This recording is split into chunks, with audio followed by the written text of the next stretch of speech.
Greetings, friend. I've solved hundreds of medium to hard Sudokus, and I'll show you the optimal order for solving puzzles like this in just 3 easy steps. Click below if you want to give this puzzle a go. And with that, it's solving time. The first step is to test the puzzle for restrictions. So most often you do not know how hard a puzzle is. So the way you want to test it is by looking at one number at a time. Let's check out these ones. With these two ones, there's only two places for a 1 here in block 3, so I'll mark that using Snyder notation. And the same thing with these two ones here in block 8. We can't make any other solves, so let's move on to the 2's. I'm just going to go up the order here. With these 2's in columns 5 and 6, and this 2, you can solve for 2 in block 5. And then you have Snyder 2's in block 6. You can also look at these 2's and see there's only one place for 2 in block 7. And then with these 2's and this 2, you can solve for 2 in block 1.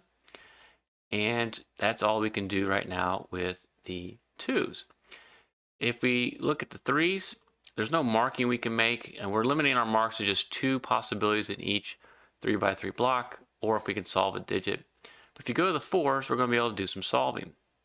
With these two 4's and this 4 in column 9, you can solve for 4 here in block 9, and then with this 4 and this 4, you can solve for 4 here in block 6. And you probably notice we just displaced one of those Snyder marks, so you can solve the cell immediately for a 2. And after doing that with the 4's, we can look here with this 4 and this 4. We got something kind of cool going on.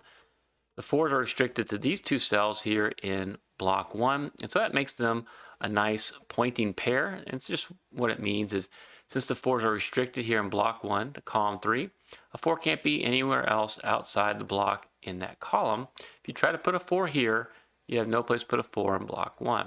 You see these come up quite a bit. And so now with this 4, the pointing pair, and this 4 and the 4 right here, you can solve for 4 in block 4 right there. And then we also have 2 spots for 4 in block 2.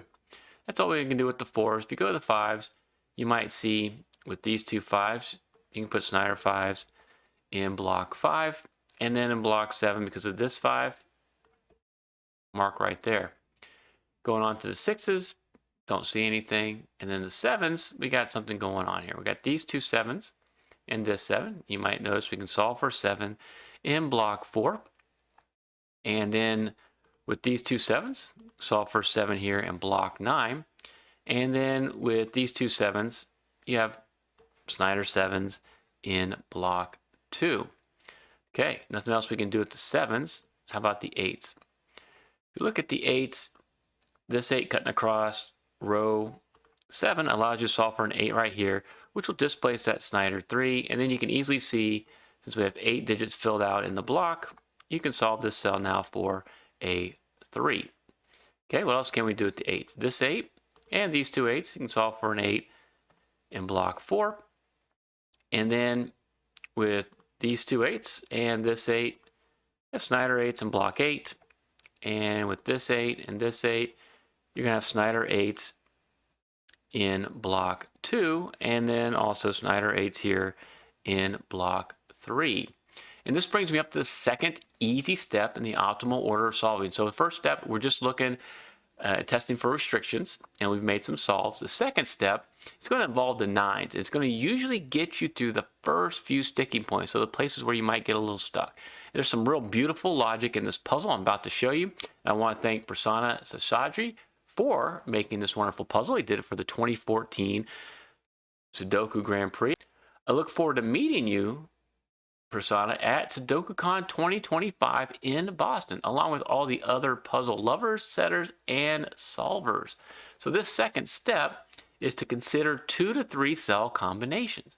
We've been looking at just one cell or one digit. You need to kind of consider the effect of 2 digits, 2 to 3 cells. You'll do this when the puzzle marking starts to dry up. And so as we get to the 9's and the end of the digits, the marking is going to dry up a little bit. But I want you to see something here. Notice with the 9's, you have a 9 in row 3, and you have a 9 in column 7. But you also have a 1 in row 3 in column 7. And so the restriction for the 9's is going to be the same as for the 1's. They're going to be in these two cells.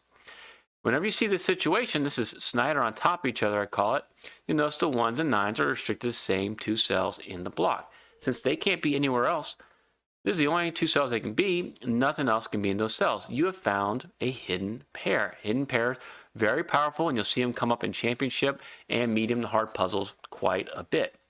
And since we know the 1 and 9 are restricted there, no other digits can be in those cells. We're going to mark that as a nice hidden pair. And so that's a 2-cell combination, but it leads on to find some more beautiful combinations here. And before I move on to show you the rest of the combinations, I want to hear from you. What order do you use to solve Sudoku puzzles? Do you go through 1 digit at a time? Or do you look at rows and columns? Drop in the comments and share with the rest of the community. Help me grow the best Sudoku community on YouTube. I want to hear from you. I learned so much. Now what we can do with these 9s is with this 9 and the 9 in row 9, you have a nice pointing pair of 9s here. Okay, we're going to mark that, which restricts to 9s right here in block 8. And you can see, that it's kind of a hidden pair. It's actually a naked pair because there's 7 digits already filled out in row 7. So we'll mark those 9s. But where can the 9s be in block 5? This is where it gets really interesting. With these 2 9s, the 9s can only be right here. Okay, what you might see, and I'll highlight this, is that the 9s are restricted in columns 4 and 5 in blocks 5 and 8. A 9 can't be in column 6 here in block 5 or block 8. If you got stuck, it's probably because you didn't see the impact and the reason why this is so important. Because this is called a mini X-Wing. The 9's got to be there, there, or there, and there. And so where does it leave a 9 to be in block 2, right? It's never going to be here or here anymore, because if you did that, you'd run out places to put 9s in blocks 5 and 8. This is awesome stuff, because now it restricts the 9s to this column, column 6, in block 2, right? Because 9s can't be in any of these cells. And so if you had 3 available spots here, this would be a claiming triple. Since we already have a 9 here and actually a 1 in the digit, this is going to be a claiming pair of 9s. And hopefully you see something really cool. This claiming pair is also a hidden pair. There's 2 things, very powerful things going on because of this nice mini X-Wing here. The first is what I just told you about, this hidden pair. And this is also going to lead me up to my 3rd easy step for the optimal order of solving Sudokus. If you do the 3rd step wrong, you're going to miss a critical solve. But if you do it right, like I'm about to show you, you're going to keep the momentum going. The first part, I said there's 2 powerful things going on. The first part is that this ends up being a 7-9 hidden pair. And you might see, well, there's an 8 right here. What do we do with that 8? Well, we displace that 8. So you can actually make and solve here. You can solve this for an 8. And I love finding Sudoku hidden pairs. They come up all the time. In fact, I have included them in page 6 of my Sudoku solving guide. You can download the whole guide for free. Just click on the pinned comment below. But this 8 now allows you to clean up some of these 8s. But I said there's going to be 2 powerful things going on. You got to catch the second thing I'm about to show you. So we can solve these for 8s, and we can solve for the 8 down here in block 8 and finish up all of the 8s. But you may have gotten stuck again unless you saw and you understand this 3rd step I'm about to show you. The 3rd step's this.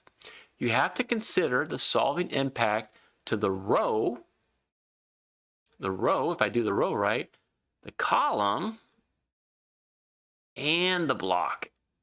Okay? We just considered the block with this 7-9.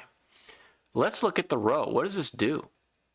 What's neat is I'm going to actually color this cell right here because you're going to be able to solve this cell by what I'm about to show you.